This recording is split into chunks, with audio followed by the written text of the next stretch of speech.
Did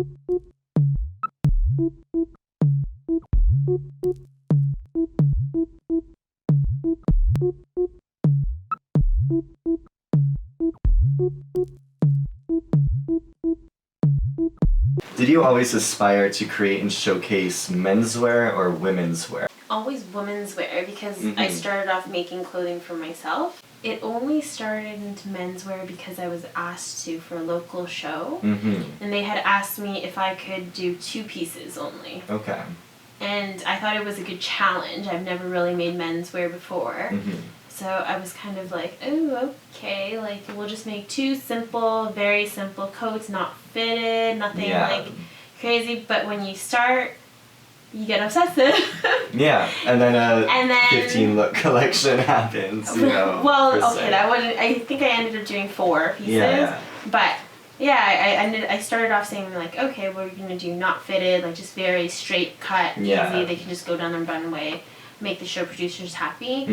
But then when they started trying it on, I started being like, oh, you know what? I could totally fit this. Or I could change this. This isn't that bad. And then eventually, I just started falling in love with menswear.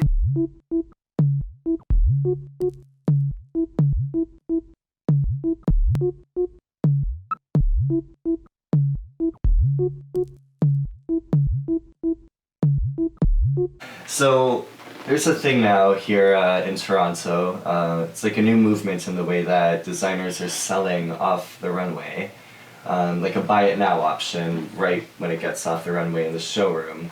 What do you think of this new way to sell the designs? Do you think it's sustainable? You've had the same experience. You see something, you want to buy it right away. Yeah, I don't want to wait. Right. In 2 weeks, you might not want it, or you might not want it as much. Yeah. Right. Or you're gonna start thinking like, is it worth it? Should I really spend this much? But if you had the option to get it right now, you might have bought it. It's true. I kind of feel like that because as me, like myself, for being a shopper, I can't wait that long. And even I've been looking at like stuff from like New York Fashion Week. I don't know if I'm gonna remember it in 6 months. I'm not gonna go back and try to look for that item and piece and try to buy it. Versus, if I saw a show, I would have wanted to buy it right away. Canada is a very small country for the fashion business. How do you feel the local business of fashion in Toronto compares to, let's say, Vancouver or Montreal? Or do you think it's just kind of like a free-for-all because we're all Canadian designers just trying to push our product out?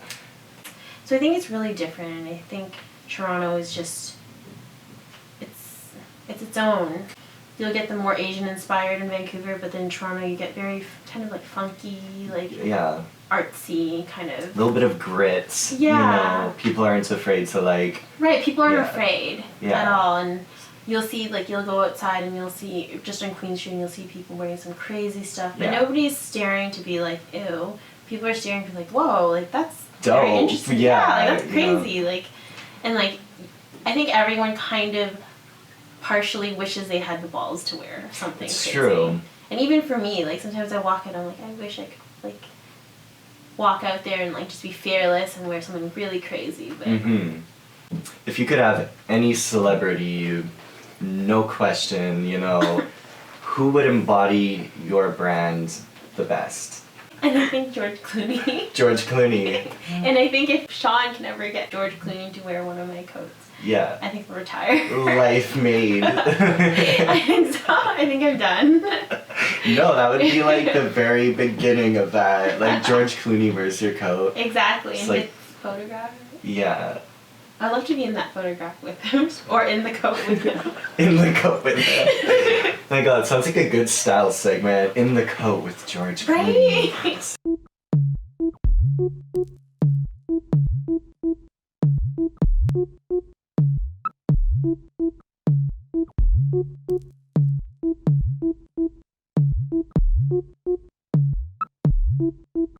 George Clooney, if you ever watch this, please wear my coat and I will be in the coat with you.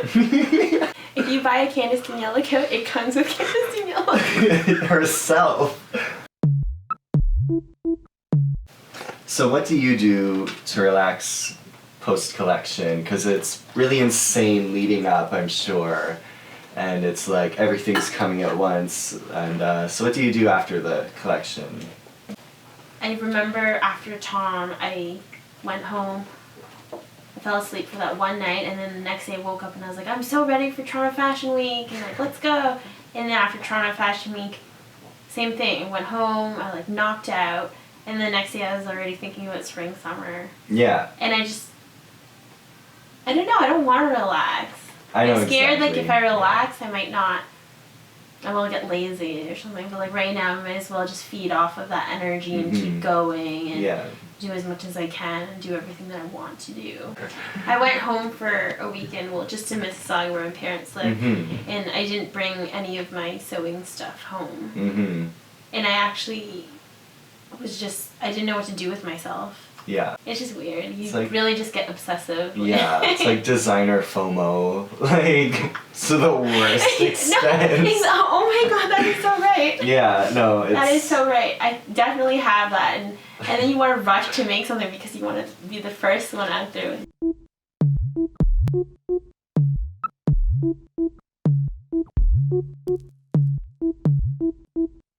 What do you feel about the way Instagram and all social media kind of relates to the business of fashion? Because there's, like, it doesn't matter who you are in the world, like, people could snap your photo and regram it. Are you for social media involvement? Oh, for sure. Yeah. For sure. It's such a small world too. Actually, one of my coworkers, who's a co-op, he went to my Tom show, and then after Toronto Fashion Week, he was just scrolling through Facebook, and he just turns to me and was like, hey, isn't this your coat? And I'm looking, I was like, hey, it is, and it's on Jessie Hazen.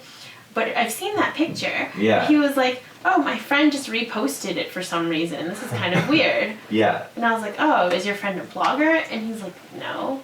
It's just a normal person. Just a normal person. And you're like, oh, that's so crazy. And it's just people, and then people start talking and people start asking, and then people know where that coat came from and you don't even know them. Yeah. Which is good. So I'm totally for it. Good.